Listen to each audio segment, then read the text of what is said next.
just going to now move into introducing the core competencies, or where we talked about it before.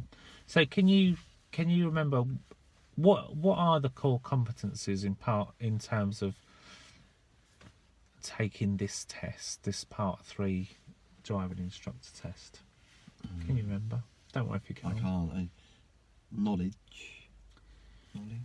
It's not that. I know what you're thinking of. You're thinking of the parts 1, 2, and 3, like the knowledge, the driving, the instructional. Yeah, that was. So it's not that. Okay. So when it's in part 3, often they're referred to as the core competencies. There's 3 core skills that they're looking for you to pass. Okay. There are others, but the core ones are you can identify driving faults. Yeah. You can analyse them, and you can remedy them. Oh, okay, yeah. I do remember you talking so it's about this. identify, analyse, remedy. I remember where you were when you told me that as well. Outside that Tesco near your house. Oh, right. It's a good memory. It's a weird memory. So really, it's your ability to fix faults. So that's why they're the core competencies, because you as a driving instructor, at the most basic level, anyone that had a lesson with you would hope that you could spot problems, get me to understand by analysing them what's wrong, and fix them. Because otherwise they'd think, well, do you know what? What's the point? Yeah. Wouldn't they? Yeah. A bit like if you called a plumber, Yeah. if you had a leak, you'd hope that he could come and identify where that leak is coming from by having a look round. Then he could sort of have knowledge when he'd be able to understand what's causing that. Then I'd think, do you know what I need? I need to go out my van and get a screwdriver and tighten that, or whatever plumbers do. Probably do a bit more than that. And then they can write out the invoice. For a big bill. So that's really what we're doing. We're finding the fault, but because we're teaching, we have to get the pupil, the customer, to understand why it's wrong. So let's say I didn't signal. Yeah. So you identify it. Yeah. And then you need to explore that with.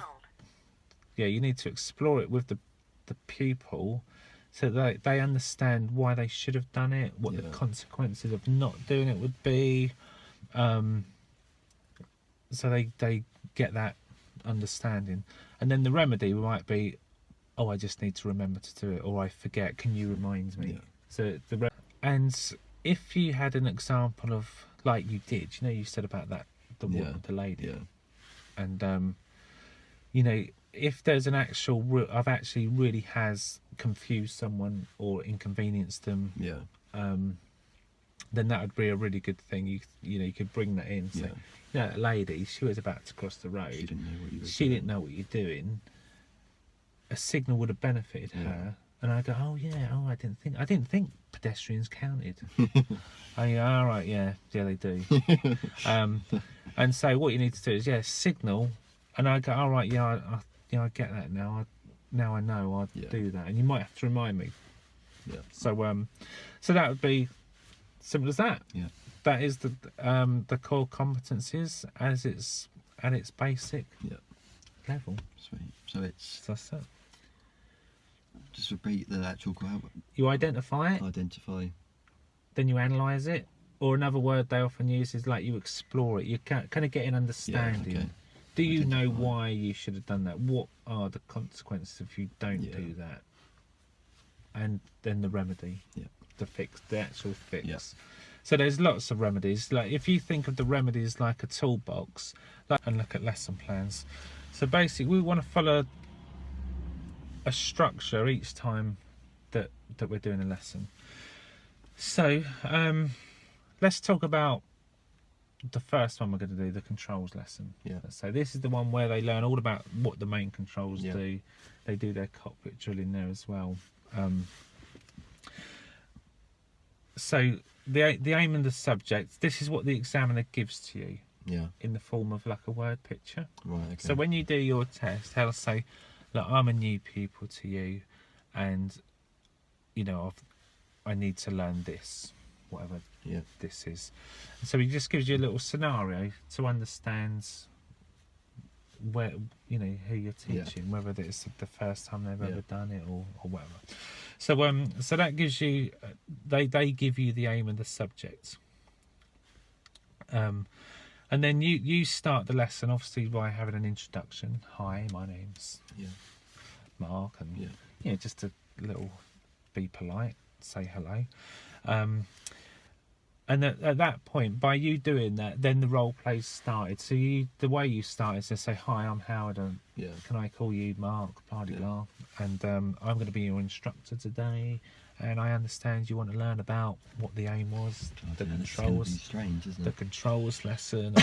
We're going to so start with a recap, and so we're just trying to find out what prior knowledge they've got. Yeah.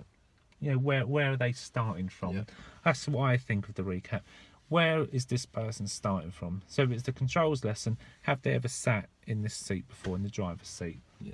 And if they say no, you know you're starting right at the beginning. Yeah. But if they say, oh yeah, well I've been, you know, my dad, you know, took me on an airstrip or in a big car park, or which there is insurance issues if they do that, by the way, but normally that would happen in some search. So they, you know, you're just trying to find out where they started from.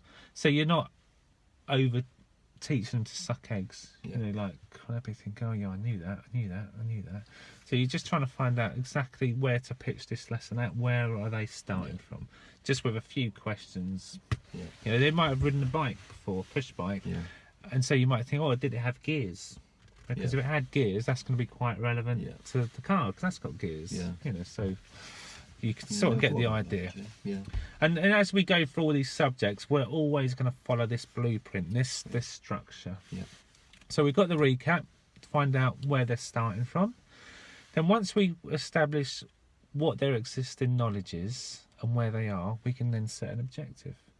So you'd say, right, so today we are going to teach you how to set your cockpit up and go through the main controls. Because I don't know. I don't know. So that's a fair objective. So once the objective's set, then we can do a briefing or an explanation of that subject. And this is where we'll use visual aids, possibly.